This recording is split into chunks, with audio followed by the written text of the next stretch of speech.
turėsim su kažko tai atsisveikinti. Aš turiu pažiūrėti, kaip mums sekasi dirbti. Aišku, stengsimės organizuoti tą procesą, bet jeigu pats procesas stringa, jeigu mes negalime išgauti to reikiamo intensyvumo, kaip pasakyti, nevyksta taip, kaip mes norim. Tada, aišku, reikės daryti sprendimus anksčiau. Kiek susimažinti, kiek čia kitas klausimas. Ir aš dabar nenoriu pasakyti, kada terminas pasilieku savo laisvę, matysiu kaip. Kiek žaidėjų irgi, aišku, dabar matosi, kad daugiau yra perteklius tų atsitraukusių gynėjų, kitaip vadinamų, ar ne, pozicijų. Tai greičiausiai čia būtų kažkokie tai sprendimai šitose pozicijos daro. O taip, vėlgi, didesnį žaidėjų skaičių, aš manau, laikysiu vis tiek iki beveik vos ne iki pat galo. Tas didesnis, ką tai reiškia, tai ne 18, bet galbūt 15, galbūt 14, taip kad čia man nebus. Bet aišku, žinoti yra visada gerai. Aš visada klausiu, kaip Trenerio vėlesnis Jasikevičius pasirinkimas per rungtynes jūsų treniruočių planų kažkokių negriauna?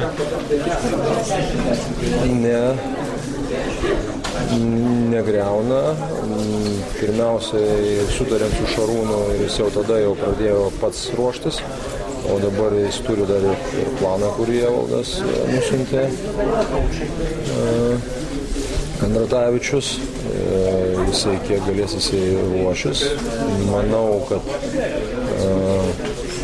kaip Šarūno tą sugebėjimą aikštelė mes daugiau ar mažiau žinome jo savybės, tai nėra būtina jo bandyti ir jo nebus tam pirmose rungtynėse. Mes panašią situaciją su Linu Kleizu pernai metais turėjom su Linu Kleizu, kada jam dėl NBA taisyklių jis negalėjo treniruotis pirmą savaitę. Tai panaši situacija.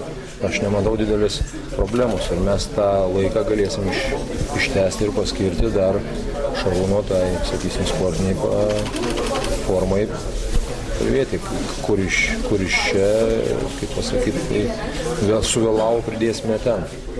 O žaidiminiam, tai aš manau, kad Šarūnas yra iš tų žaidėjų, kuris, kaip mes sakome, turi greitą ir pajėgų procesorių ir nebus problemų. Ar tiesa, kad Valančiūnai dabar mažesni krūviai bus iš pradžių, nes po čempionato pavargis?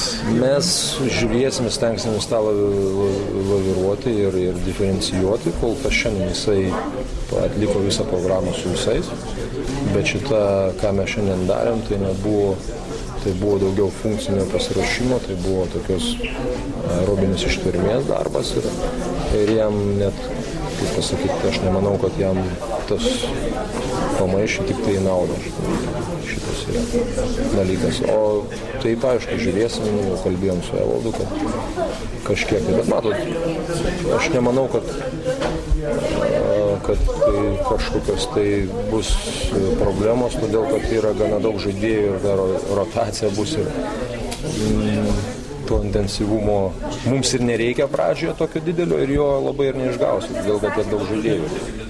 Trenerių, kokie bus, dabar suprantu, bus derinama ir treniruotės salėje, ir treniruotės lauke, tai salėje, kokie bus keliami tikslai treniruotės, ką iš pradžių atlikinėsime? Tai mes nieko naujo nedarome, mes taip kaip dirbome pernai, taip dirbome ir šiemet, paraleliai eina fizinis pasiruošimas ir krepšinis.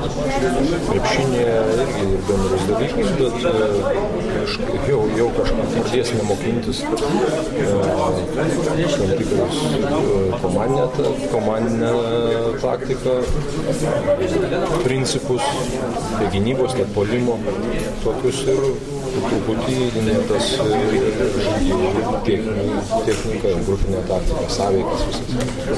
Krepšinio treniruotė, tai truputį kitokiam, galbūt intensyviam metodams.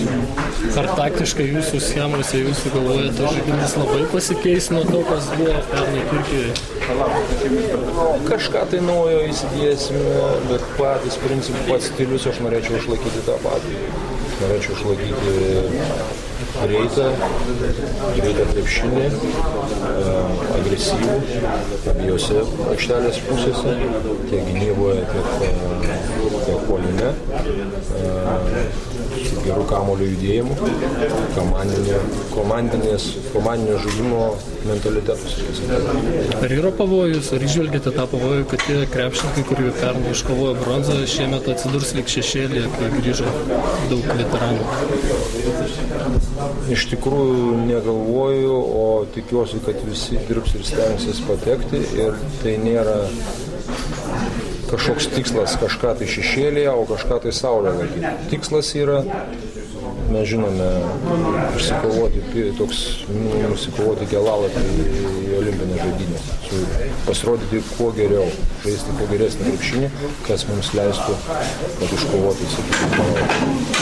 Tas dėmesys milžiniškas, kurio dabar sulaukia Jonas Valančiūnas, nedaro jums spaudimo, tarsi lyg reikėtų paimti, nes visa šalis jį taip myli. Man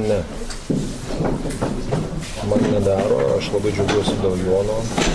Aš manau, kad jisai nusipelnė to dėmesio, bet aš manau, kad jis pakankamai subrendęs, jisai tai įrodė, kad jisai visame tame dėmesyje viskas jis išliks savimi.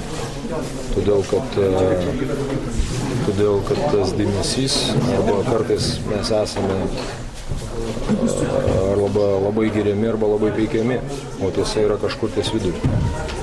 Aš manau, kad Jonas irgi supranta pats, kad jam dar labai daug reikia dirbti.